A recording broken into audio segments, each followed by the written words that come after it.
Shwmae, fi yw Jason Lye-Phillips a fi sy'n dylunio yr AV i'r sioe Mwgsi. So, diben dylunio'r AV yw i dylunio'r projection sy'n mynd i fod ar gefn y set.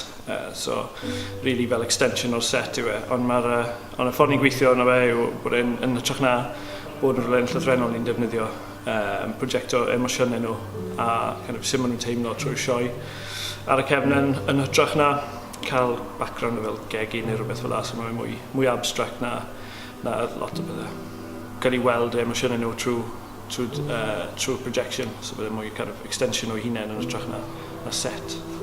So fi wedi bod yn mawrth os hyn gyda graphics tablet, just yn scribblo a doodlo a treulio'r animations i cael y style ni'n wylio am yn barod, a fi'n credu mi'n dechrau agosau at y style sy'n gweithio, so fi'n edrych mlaen i roi gyda at y gilydd.